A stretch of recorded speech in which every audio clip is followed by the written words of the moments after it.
GCC guys for the people. Hey, tadzoka takubasa. Tiriko kwaziko. Apa mukutoona bata mutunduru yangu. Guys, you remember very well. Ichitaura kuti tambobuda but tadzoka ndoropa vanhu zvinhu zvavo. Fortunately nhasi ndambokwanisa kumboisa zvimwe zvinhu pamabhazi anga achiita gweru. Then apa panzungu as usual nzungu dzinondipa mutemesa musoro because dzisina kudi kusadzwa mangwana ndichairisa futi zvimwe zvichingodero. I think also the best ndeyekuti tichofanira kushandisa bhuku because mukudzeya akatonotora bhuku ndakati kanganwa kubhuku tichishandisa manhamba anga ari mubhuku. Saka tati it's best kuti iye asvike nebhuku anotosvika naro nhasi toshandisa list redu vanhu vese ndakutanga kushandisa list ndichivapa zvinhu zvavo kuti vandisadzokororawo kupa munhu kana kuzopa munhu order iri wrong. So pamukuona panapa ndo foundation yedu vakomana vakasara vakashanda zvakanaka pandaiva ndiri abroad kuMalawi zvakafamba kwazvo.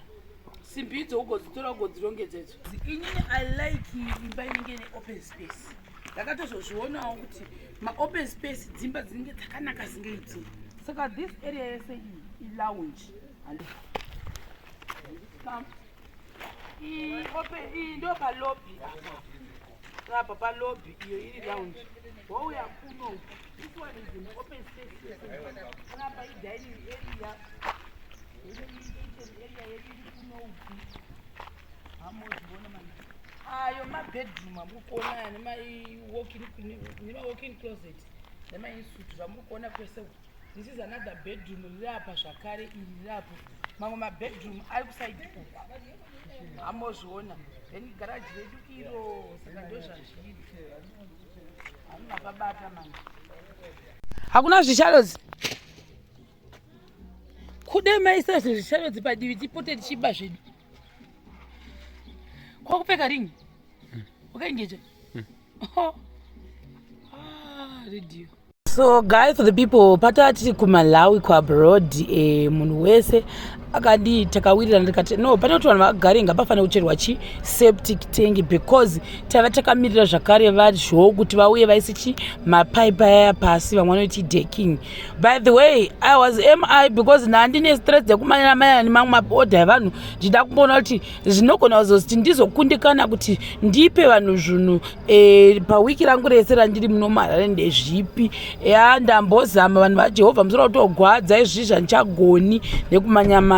So apa pamukuona apa ndikuzama kuda kuti ndikuradze kuti foundation yedu iyoyo yese iyo tanga tamirira kuti tichisa slab yakabuda sei from the back nekuside uko kwandiri kuratidzai pakarogwa basa ndava ndisipo ndambobuda vanhu vavo ndikasvika parogwa basa nawo ndakudarira negardening iri kuti kwanani anonzi namazimainoku ndakangana nguri ndojera kuti mailenso ndo zita remurume wake. Saka vanota zvemavheji. Saka now isusu takutata most of the time tichitenga mavheji from vana lenzo.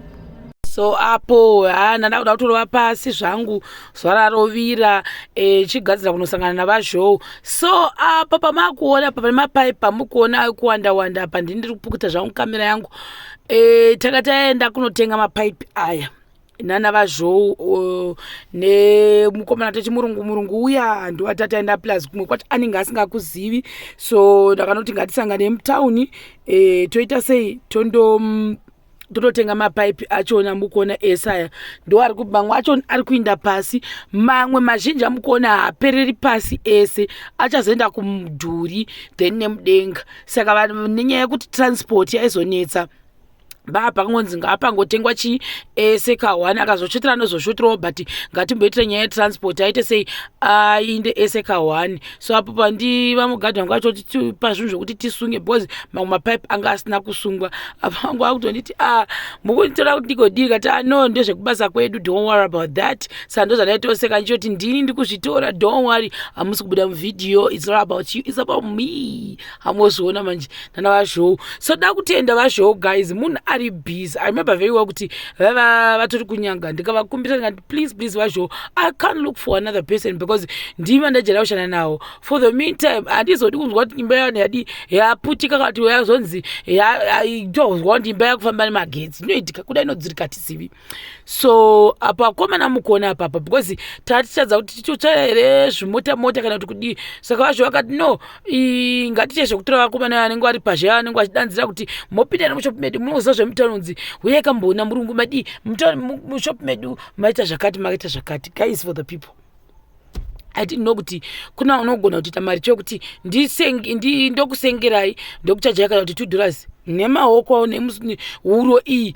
I didn't know kuti huro inogona kutokupa mari kutorarama kutoenda $20 kumba nekuda kwehuro kana nomusoro maoko ako. Hamozvona vanenge vasina kubira munhu vanenge vagona. Saka komana vakati ngatisunge vosungayo mumwe nemumwe aita sei osenga ake vachiinda. Saka apa vaitoti one of the guy aitoti ndogara paziko. Saka tokuziva kuti sei kutofamba sekutida ndikati kana mauzoenda please in the name of Jesus musamanya mungatosiya mukomana kuda unogona kudona nekuti pamwaya mangu senogona kudona neshara munhu anenge asati amwa tii chimanyayo zvishoma muchipamba zvishoma lakadhezikali kusvika masvika kumachi kumeno kuti chatakabata chonzi chii chibhokisi icho nezvimwe zvekuwanda zvakangotengwa kuti zvinge zvichigara zvatongotengwa in advance zvamukuona zvese izvezvo. That was me and vasho nemukomana takaenda naye zvakare kuti tinodi tiita purchase zvinhu zvemagetsi izvezvo. I'm so happy. Uya munhu wakabata kamera ndombozoti ndandigwari muonawo zigumwe rake uri Jehovah. I don't know kuti waisazvionera kuti chigumwe chake chese chakavhara kamera. Saka apo ndokuda ndo anonzi mapipe kuda ndo anonzi maconnection. I'm not an electrician so I wouldn't know kuti chonzi chii chinhu ichocho but apa tata kudai takugadza kutindi. So vakomana vajega ndikati mazunhare emere zvikanzi atombozviwi chatongodai mari yedu chete. Saka vakabva kumusoro kudhuze nekumaketi sikoko kunobuda zasi uko kudhuze nekuna 4th navo vakasenga vakadero apo tatakumba. So what you are seeing right now ndini zvanguyo ndiri kuzama kutaura navazvo apa handisi kuti ndandasenga chiya. Remember pane munhu wandakapfuura yandaziva ndandapfeka heti ndichida kusenga zviyo. Saka ndofunga nekuti ndasada kuti musoro wangu usvibe ndokuti ukanga wabvisa heti iya kwakuenda nayo kubasa ndakangoipfeka but ndakatotambidza mumwe munhu zvinhu zvake mutown that day. Video yatoni mazuva taitoitora so ndadero pa I forgot to remove the head. Now vazvo vanga vatombopega mene zvanoita zvezviya zvokuti vachichisira kuti vagova vachiita maconnections avo but ndaitotaura nevamwe vanhu apo vandavati vazvo imimi ndiri kupa vasekuru Beni kuti vakuassiste because inini ndakajarira sekuru Beni. So I knew kuti kana uita nasekuru Beni is also a perfectionist. Guys, I'm not saying kuti vamwe vanhu havaite but kuti inini personally I'm used to sekuru Beni. Saka ndokwanisa kuti ndizwa kuti apa pavanoitawo chichiziva kuti apa chakachoda kudai apa chakachoda kudai uye havazoi ndine pamwe mapaipi guys haadi kutwa zvisizvo. Amarikati vazvochi chiuya guys dumbu muri kuriona here guys asi nhasi zvo muchazoriona zvera nhasi ndichakuradzai you wait and see. Saka apo ndikati no inini vazhou ndiratidzei kuti mapoints maisa papi nepapi tichiteera rumu yega ndo zvataitira napo ndichibvunza kuti apa muchaita sei apa muchaita sei apa muchaita sei ndo zvandaiita imba yese kusvika tapedza. So guys, for the people vasho like I said kuti I really appreciate this many vanhu vaJehovha nehope yasekuru Beni vakaita zvinhu zvavo fast iyo mukona ndo plan yedu yemba iyo. So inini chinhu chizhinji kacho pachinoitwa kuconstruction kweduko guys you have to be very careful because chandakadzidza pakushanda namabhirida pakushanda nevanhu vanoita zvinhu izvi mumwe munhu anogona kuudza kuti apa pana basa kana kuti apa tinogona kupa jamba. So inini kazhinji kacho nini chakatanga ndo chakachenjedza. I'm not saying kuti chaitwa pazvakaipa but kuti ndaiti explain kuti why maisa chunhu point iyi apa explain kuti why maisa point apa. Then I also learned kuti kumagetsi vanowanza kunzvenga ndofunga window. I don't know why kuti why vachinzvenga panhu pakananga nehwindo kuisa zvinhu zvavo zvauda kuisa zvedecking izvo. Then ndati inini I noticed I'm not saying kuti ndizvo zvinoitwa nemunhu wese I noticed kuti zvoitwa navazho. Then vanonzvenga panhu panonangana nemvura ndo zvinhu zvandakadzidza saka ndo zvandaibvunzisa kuti apa mamaisa mvura apa mamatarisa kuti ichafamba sei so pane pamwewo panhu pangwasana kuti pane toilet ndo zvataisenge patati kamira pakona apapo uchiti saka maisa pa because pachaisa singi apa pakona kana kuti pasaidi rakati ndo zvataionesana pamukuru tichidi tichitaura apo then mukati macho ndikati kana mukaisa pambati pasenda mukati because vaifungwa kuti closet ke wardrobe kati no haisi but ichi pane toilet saka ndopo wakazogasisa vachibvisa ipapo so ndo zvakanakira kuti iwo kana wadzidza zvimwe zvinhu kune vanhu ava uchibvunza because inini I ask even isina kustadha chinhu ichocho I have to ask and you have to explain to me step by step why are you choosing kuti chinhu chakadai chiitwe why are you choosing kuti chinhu chakadai chibve ndo zvataita so apo vanhu vanobvunza kuti kodivi iro kuchange kune mawashing machine that one the scullery kuchange kune mawashing machine kuchange kune maybe ndo kunenge uswa maplate side iroro saka kuchafamba sei saka angoda kuisa kuti apa pascalary then mawashing machine achafamba sei ipapo and also kuti pandi chadi ndo zvataionesa nazvose izvezvo tichitaura guys I'm now a clever lady aya zvakaoma guys watazochaenda kuchikoro chamagetsi wosinamboenda kuchikoro saka ndo zvataingoita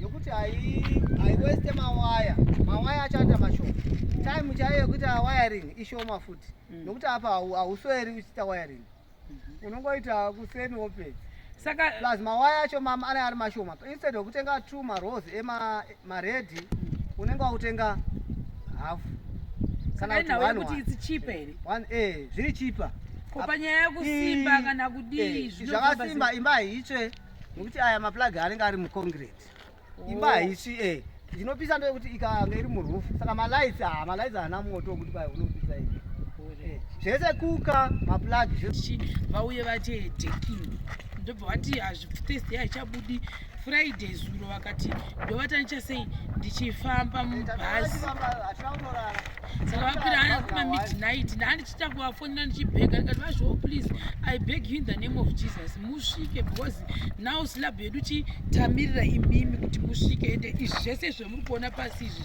hatizvigoni kunozvitenga vasipo musatizvizivi hamunozviona nekuti even zvaidanotangwa nemukomana uyu vakatotaura kutoti no handidi zvakati saka motizotoona kutoti taizotsvaka zvinhu zviri rongo vazvo vasvika pepewoti asizvo komozvona guys uno vanhu vaya vanoti kochero niwo maybe system yako yekupurazi yaya yamuga vachiti yaizoita zvakati guys for the people vazvovo apo varipo ndiwitness wangu varipo vazvovo vakandifonera vakanditi sisi muri kana mazokwanisa actually isati vandifonera vakatanga vandiudza kuti ndakati muzoupgrade moita 3kv kana 5kv and vandati haidhuri here zvikanzinoti dhureba ndo zvakanaka inini ndakaita ndomene ndini ndakaita zvinhu zvemusoro wangu hambozviona ndokuti pandazovaudza kuti mhepo yakanyanyisa ndokuchibva ndazovaudza ndatotenga sola yangu ini vasipovazvova ndikati ndatotenga sola yangu ndatotenga sola yangu nebhatiri rangu mabhatiri rangu maviri vachisvika pepa neinveta nechichichi I will never do that please zvinhu zvamagetsi nezvinhu zvamvura hazvinhu zvokuti unoita uri woga unoita zvinhu zviri rongo chioneko nezvinongoita merry go round hamozvona vakauya vakasvika vakati matenga inyu zvinhu izvi but still ndinoda kuti muupgrade system yenyu so that musaramba muita zvamuri kuita izvi vazvovo vakatodero musi wandakatovaudza kuti vatenga masola vakatondiudza kuti masola acho akaita sendikazovaudza kuti ekutanga yanga ari ma580 watts h2 acho ma628 zvino manje zvinozowirirana again vavasipo vazvo hambozviona ndo dambudzo iro renharo isoro nenge yechikuhuhu chikuhuhu kana musingachizivi ndikachiona ndichakutorirai pikicha chikuhuhu chineekera chakaita sechikuhuhu chinoshaina chine musoro wakaita sewhite ngoko ingoko yakasiyana hambozviona ndokuchibva vanditi aiwa ma620 watts acho anoita zvavo but ndikutazama kuita point yekuti musazofunga kuti vazvondo vari kundipa zvinhu zviri wrong it's me who is being a hard nut to crack kuita sekuconut usaze chihenge chiri soft futi saka inini ndini nenharo